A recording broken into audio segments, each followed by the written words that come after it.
Nesta aula eu vou apresentar o Entity Framework Core. O Entity Framework Core é uma ferramenta ORM, Object Relational Mapping, que realiza o mapeamento objeto relacional e que permite ao desenvolvedor trabalhar com dados relacionais na forma de objetos específicos do domínio.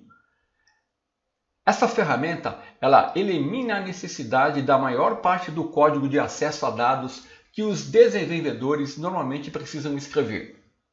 Sem usar uma ferramenta ORM como o Entity Framework Core, nós tínhamos que fazer o mapeamento manualmente, o que envolvia abrir a conexão com o banco de dados, executar um comando, ler dados, fechar a conexão, como eu já mostrei nas aulas anteriores usando o .NET.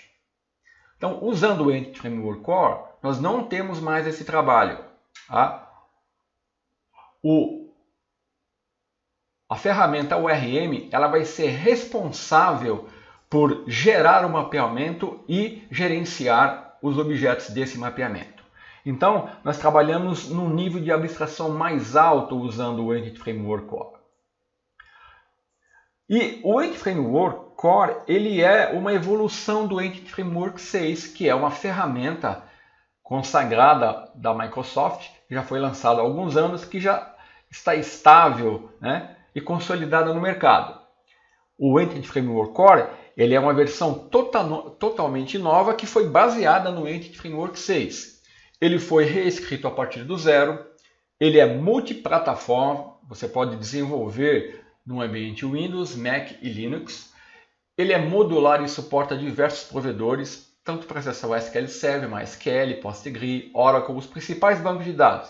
Ele é open source e está disponível no GitHub, se você quer consultar o código-fonte.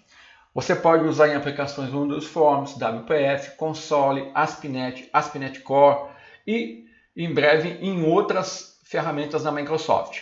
Ele dá o suporte às abordagens Code Fields, Database Fields, possui alguns novos recursos como Shadow Properties, Alternate Case. Ele suporta a ferramenta de linha de comando Netcore CRI, que eu vou mostrar. E também pode ser instalado no Visual Studio usando o NuGet. Tá?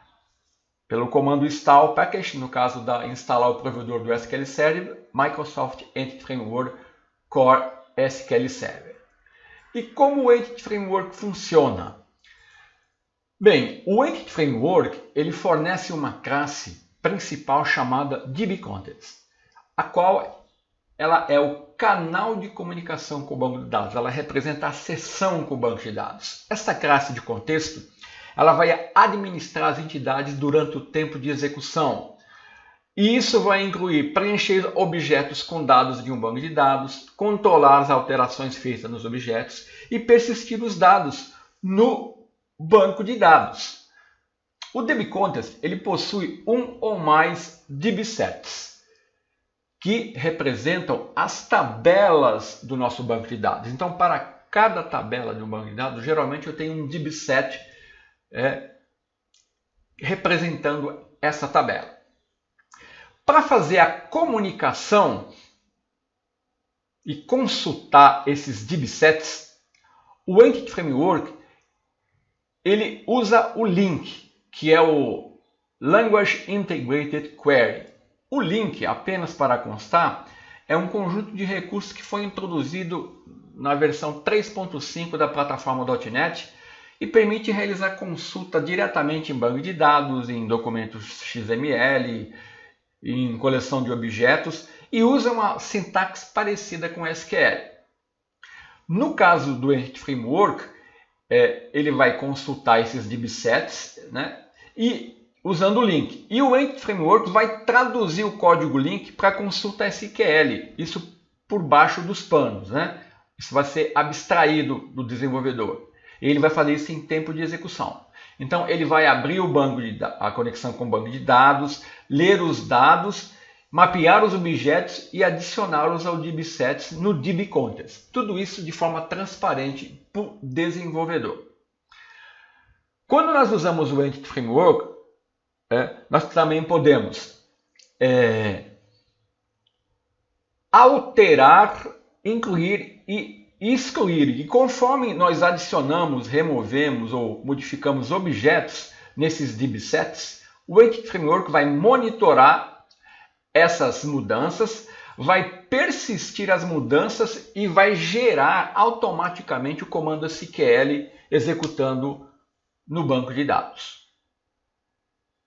Basicamente é assim que funciona o Entity Framework Core.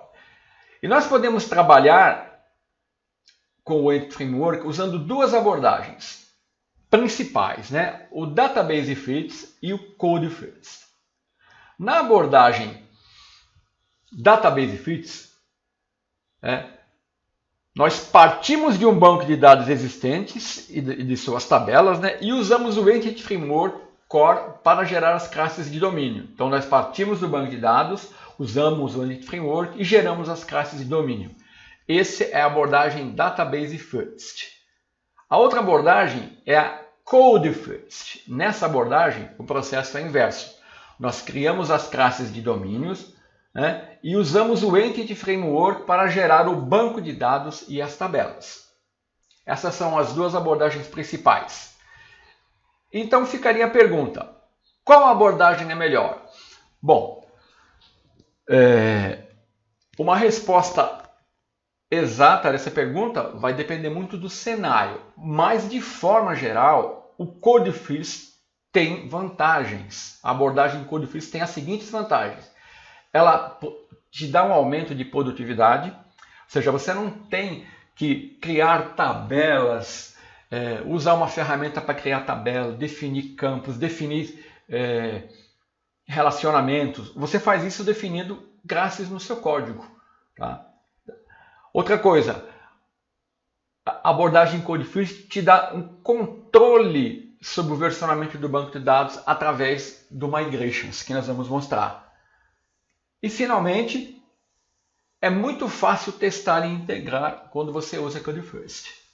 Essas são 3 pontos principais que fazem com que o Code First se destaque. Então, por esse motivo, nesse curso eu vou focar no Code First.